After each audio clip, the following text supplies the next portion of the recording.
The selfie that cost an arm when paradise turns predatory. The Philippines, a land of breathtaking beauty where emerald islands rise from turquoise waters. But beneath the postcard-perfect surface, danger lurks. A danger often underestimated, sometimes even mocked. This is the story of a man who learned that lesson the hardest way imaginable. April 28th. A date etched in infamy at Cabug Island Mangrove and Wetlands Park. A 29-year-old tourist, lured by the siren song of social media, made a choice that nearly cost him his life. A choice born of ignorance, arrogance, and a staggering lack of respect for the wild. Give a like and subscribe, leave a comment. He saw her, basking in the sun. Lalay, a formidable female crocodile, a resident of the park. But in his eyes, she wasn't a predator. She was a prop, a plastic fixture, a lifeless exhibit, ripe for a selfie. He believed she was fake, a convincing replica perhaps, but ultimately harmless. A perfect backdrop for a viral moment, a chance to prove his daring, his wit, his utter disregard for common sense. He scaled the chain-link fence, a barrier meant to protect him and her. He trespassed into her domain, a realm where the rules are ancient and unforgiving.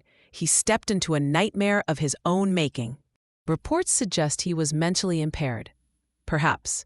But impairment is no excuse for stupidity. No justification for tempting fate in the jaws of a living dinosaur. The illusion shattered the moment his foot touched the ground. Lalay didn't pose. She didn't wait for the flash. She reacted, with the speed and ferocity honed millennia.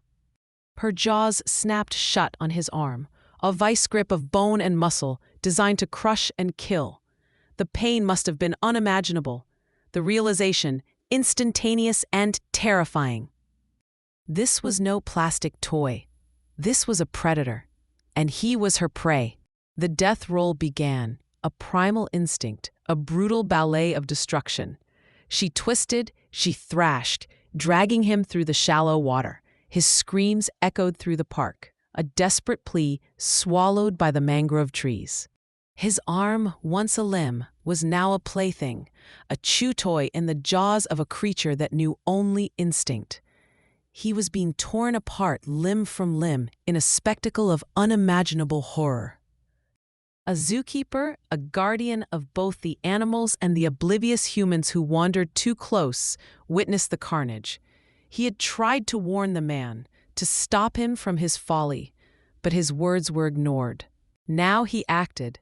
With a courage born of desperation, he grabbed a piece of concrete. His weapon was crude, his odds were slim, but he had to try. He struck Lalay over the head, again and again, a desperate gamble, to break her grip, to save a life from certain death. The blows landed.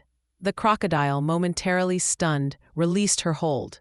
The man, bleeding and broken, was pulled from the water, alive but forever scarred. Paramedics arrived, sirens screaming, cutting through the tropical air. They found a scene of unimaginable horror, a man mangled, a crocodile enraged, and a park forever tainted by the stench of human folly. Over 50 stitches, a testament to the savagery of the attack, a reminder of the price of arrogance. He was lucky to be alive, but the scars, both physical and mental, would remain. The police investigated. They confirmed the man's delusion, his belief that Lalay was a fake.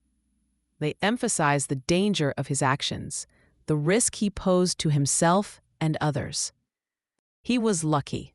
Lucky that the zookeeper acted. Lucky that Lalay released him. Lucky to be alive. But luck is a fickle mistress, and she rarely favors the foolish. The investigation continues, but the truth is already clear. This was a tragedy born of ignorance, fueled by arrogance, and amplified by the insatiable hunger for social media validation. This incident is a stark reminder, a cautionary tale written in blood and bone. Wildlife is not a toy. It is not a prop. It is not a source of amusement. It is wild, and it demands respect. Zoos are not petting zoos. They are carefully constructed environments designed to protect both the animals and the visitors. Safety regulations are not suggestions. They are rules written in the blood of those who ignored them. Never enter an animal's enclosure. Never underestimate the power of instinct.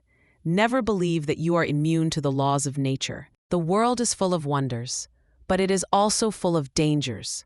And sometimes the greatest danger lies not in the wild, but in the foolishness of man. Let this be a lesson learned in the jaws of a crocodile, a lesson that could save your life, or at least your arm.